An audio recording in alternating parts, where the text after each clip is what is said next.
안녕하십니까.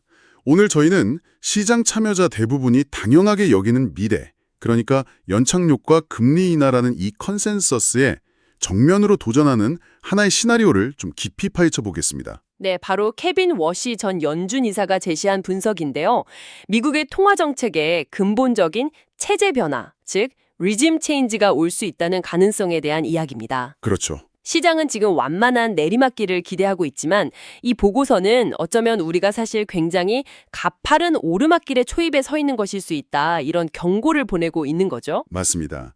시장은 지금 수십억 달러를 걸고 해피엔딩 시나리오, 즉 연착륙과 금리 인하라는 스토리에 베팅하고 있단 말이죠. 하지만 오늘 저희가 살펴볼 이 보고서는 우리가 완전히 다른, 훨씬 더 긴장감 넘치는 영화의 1막에 들어서고 있다는 그런 반론을 제기하는 셈입니다. 지금부터 살펴볼 데이터는요, 단기적인 가격 방향성 예측보다는 현재 시장이 거시경제의 어느 국면에 위치해 있는지, 그리고 이에 따라 포트폴리오 포지션을 어떻게 점검해야 하는지에 대한 아주 중요한 단서를 제공하고 있습니다. 그럼 먼저 이 두 가지 길이 어떻게 다른지부터 명확히 해보죠. 시장의 컨센서스와 워시 시나리오가 그리는 미래는 출발점부터가 달라 보입니다. 그렇습니다. 일단 시장의 컨센서스부터 보면요. 현재 2026년 1월 기준으로 연방기금 금리가 3.5%에서 3.75% 수준이지 않습니까? 네. 근데 시장은 여기서 더 나아가서 추가적인 금리 인하를 기대하고 있습니다.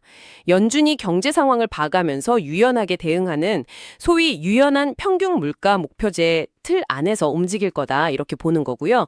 그래서 2027년 말에는 금리가 2.75%까지 내려갈 것으로 보고 있는 거죠. 한마디로 지금까지 그래왔던 것처럼 앞으로도 그럴 것이다, 이런 믿음이군요. 맞습니다. 그런데 워시 시나리오는 이 믿음의 근본적인 의문을 제기합니다. 네, 워시 시나리오의 핵심 전제는 지금의 긴축은 아직 불충분하다는 겁니다. 따라서 금리를 더 올리거나 적어도 현재 수준에서 동결해야 한다고 주장하죠. 아예 전지부터 다르군요. 네, 정책의 틀 자체도 바뀔 것을 요구하는데요. 지금처럼 재량에 맡기는 FAT 방식이 아니라 과거처럼 엄격한 2% 물가 목표를 기계적으로 따르는 테일러 준칙으로 돌아가자는 겁니다. 테일러 준칙으로요? 네, 이렇게 되면 2027년 말 금리 전망치도 시장 기대보다 훨씬 높은 3.25% 수준에서 유지될 것으로 보는 거죠. 그러니까 지금의 상황 봐서 유연하게 가던 방식에서 계산기처럼 정해진 공식대로 가는 방식으로 돌아가자는 거군요. 이건 단순히 금리 전망치 몇 %의 차이가 아닌데요. 연준의 운전 스타일 자체가 바뀐다는 의미로 들립니다. 정확히 보셨습니다. 지난 15년간 시장을 지배해온 패러다임의 전환을 의미하는 겁니다. 양적 완화로 대표되는 비전통적 통화 정책, 그러니까 시장이 어려울 때마다 연준이 나타나서 돈을 풀어주던 그 시대의 신뢰가 무너졌다는 판단이 깔려 있는 거죠. 그렇군요. 그 대신에 예측 가능하고 원칙이 분명한 이 준칙 기반 정책으로 돌아가겠다는 아주 강력한 신호로 봐야 합니다. 그렇다면 투자자 입장에서 가장 크게 와닿는 변화는 뭘까요? 바로 연준 풋, 페드 풋의 소멸 가능성입니다. 지난 10여 년간 투자자들에게는 시장이 무너지면 연준이 구해주러 올 것이다 라는 강한 믿음이 있었죠. 네, 일종의 보험이었죠. 맞습니다. 이게 바로 시장의 가장 큰 안전망이었거든요. 하지만 워시 시나리오가 현실화된다면 앞으로는 그 안전망에 아주 큰 구멍이 생기거나 아예 걷어치워질 수도 있다는 점을 명심해야 합니다. 정책의 깜짝 변화는 줄어들겠지만 시장이 기댈 수 있는 쿠션은 훨씬 더 얇아지는 겁니다. 알겠습니다. 눈앞에 두 갈래 길이 뚜렷하게 보이는데 좀 이상한 점이 있습니다. 주식시장을 보면 이 워시 시나리오라는 험난한 길은 아예 존재하지 않는 것처럼 행동하고 있거든요. 보고서에 첨부된 금리 프록시와 S&P 500 괴리 차트를 보면 시장이 얼마나 한쪽 길로만 달려가고 있는지 명확히 보입니다. 네, 이 차트가 현재 시장의 심리를 아주 잘 보여주고 있습니다. 여기서 보이는 것을 먼저 사실 그대로 묘사해 보겠습니다. 2026년 1월 현재 S&P 500 지수는 꾸준한 상승세를 그려왔습니다. 반면에 단기 금리를 대변하는 13주 만기 국채 금리는 오히려 하락하면서 둘 사이의 격차가 극단적으로 벌어져 있죠. 정말 악어가 입을 크게 벌린 것 같은 모습이네요. 이 벌어진 입이 의미하는 바가 크겠군요. 시장은 금리가 내려갈 거라는데 거의 모든 칩을 갈고 있다, 이런 뜻으로 해석되는데요. 그렇습니다. 이것이 왜 중요하냐면요. 현재 주가 상승의 상당 부분이 바로 그 금리 인하 기대감이라는 연료로 타오르고 있기 때문이거든요. 그렇죠. 그런데 보고서가 제시하는 워시 경로, 워시 패스는 이 기대에 찬물을 끼얹습니다. 금리가 3.5% 수준에서 계속 동결되거나 오히려 더 높아질 수 있다고 말하니까요. 이건 현재 랠리의 근간을 흔드는 시나리오입니다. 더 높은 최종금리 그리고 경제의 기초체력으로 볼 수 있는 중립금리 자체가 3.0%로 상향 조정될 수 있다는 가정은 자산 가격을 평가하는 잣대 자체가 바뀐다는 걸 의미합니다. 시장이 연준과 아주 위험한 눈치 게임을 하고 있는 셈이군요. 그렇다면 투자자 입장에서 이 게임의 승패를 가늠할 수 있는 우리가 반드시 지켜봐야 할 지표는 무엇일까요? 이 시나리오가 현실화될 경우 가장 먼저 나타날 신호는 2년물과 10년물 국채금리 역전폭의 심화입니다. 보고서는 구체적으로 마이너스 25bp, 그러니까 0.25%포인트 이상 역전폭이 벌어지는 것을 주시하라고 말합니다. 마이너스 25bp요? 네, 이것이 투자자에게 주는 시사점은 명확합니다. 역사적으로 장단기 금리 역전은 가장 신뢰도 높은 경기 침체의 전조 신호였기 때문입니다. 만약 이 지표가 보고서의 경로대로 움직인다면 지금의 주식시장 랠리를 지지했던 연착륙이라는 기본 가정이 뿌리부터 흔들리고 있다는 강력한 경고로 받아들여야 합니다. 알겠습니다. 단순히 금리를 올리고 내리는 문제를 넘어서 연준의 또 다른 강력한 무기, 대차대조표 이야기도 해보죠. 흔히 양적 긴축, QT라고 부르는데 사실 금리 정책보다 훨씬 더 이해하기 어려운 영역이기도 합니다. 맞습니다. 금리 인상이 브레이크를 직접 밟는 것이라면 QT는 도로의 경사 자체를 가파르게 만드는 것과 같거든요. 운전자가 체감하기 어려운, 뭐랄까 보이지 않는 긴축인 셈이죠. 보이지 않는 긴축이요? 네, 이걸 좀 이해하기 쉬운 비유를 들자면요. 양적 완화와 QE는 연준이 거대한 파티를 열고 무제한으로 음료를 제공하는 것과 같았습니다. QT는 그 파티를 끝내고 마시던 음료수 잔까지 모두 회수해가는 과정인 거죠. 당연히 파티 분위기는 식을 수밖에 없겠죠. 흥미로운 비유네요. 보고서의 연준 대차대조표 규모 차트를 보면 이미 음료수 잔을 꽤 많이 회수해간 것 같은데요. 네, 팩트부터 확인해보죠. 2022년에 약 9조 달러에 달했던 연준의 자산은 현재 약 6.8조 달러까지 줄어들었습니다. 그런데 워시 시나리오는 여기서 멈추지 않고요. 훨씬 더 공격적인 다이어트를 제안합니다.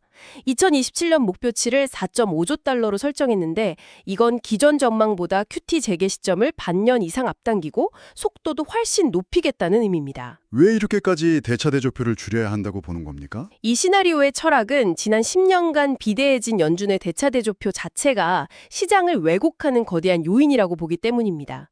따라서 필요 최소한의, 즉 린한 수준으로 돌아가야 한다는 거죠. 이것이 중요한 이유는 단순히 시중에 돈을 흡수하는 것을 넘어서 금융환경 전체를 빡빡하게 만들고 기간 프리미엄을 끌어올리는 효과를 가져오기 때문입니다. 기간 프리미엄, 또 어려운 용어가 나왔네요. 이게 높아진다는 건 혹시 연준이 기준금리를 건드리지 않아도 우리 대출금리가 오를 수 있다는 그런 뜻인가요? 정확합니다. 바로 그게 핵심입니다. 기간 프리미엄은 장기 채권에 투자할 때 감수해야 하는 불확실성에 대한 보상인데요. 지난 수년간 연준이 국채를 대량으로 사주면서 이 프리미엄이 인위적으로 억눌려 있었습니다. 아, 그랬군요. 이제 연준이 시장에서 발을 빼면 시장은 그 불확실성에 대한 대가를 제대로 요구하기 시작할 겁니다. 그 결과 연준이 기준금리를 동결하더라도 우리의 장기 주택담보대출 금리나 기업의 장기자금 조달 비용은 저절로 올라갈 수 있는 거죠. 이것이 바로 QT의 숨겨진 힘이고요. 투자자들이 연준의 금리 발표만큼이나 대차대조표 축소 규모와 속도에 주목해야 하는 이유입니다. 보고서의 자산군별 파급 효과 도표를 보면요. 마치 하나의 도미노가 무너지는 과정을 보여주는 것 같습니다. 정책 변화가 실질금리 상승을, 이어서 달러 강세를, 그리고 최종적으로 신흥국 자본 유출이라는 마지막 도미노를 쓰러뜨리는군요. 네, 그 흐름이 이 시나리오의 핵심적인 작동 방식입니다. 실질 금리 상승이 가장 첫 번째 단추인데요. 이것이 왜 중요하냐면 자산의 가치를 평가하는 방식 자체를 바꾸기 때문입니다. 특히 미래의 먼 상장 가능성을 현재 가치로 끌어와서 높은 평가를 받는 성장주, 소위 롱 듀레이션 주식에 아주 치명적입니다. 롱 듀레이션 주식이요? 채권에 쓰는 용어인 줄 알았는데 주식에도 적용되는군요. 그렇습니다. 쉽게 말해 먼 미래의 현금 흐름에 크게 의존하는 주식들이죠. 10년, 20년 뒤에 벌어들일 엄청난 수익을 기대하면서 현재 주가가 형성된 기술주들이 대표적입니다.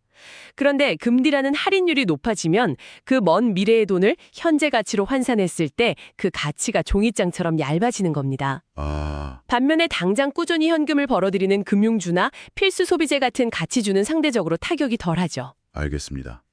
성장주에서 가치주로의 로테이션이라는 말을 지난 몇 년간 계속 들어왔지만 사실 기술주에 대한 투자를 이긴 적은 거의 없었거든요. 이번에는 왜 다를 수 있다고 보는 걸까요? 좋은 질문입니다. 이전의 로테이션 논의가 주로 경기 사이클에 기반한 것이었다면 이번 시나리오는 통화 정책의 체제 자체가 바뀌는 구조적 변화를 전제로 하기 때문입니다.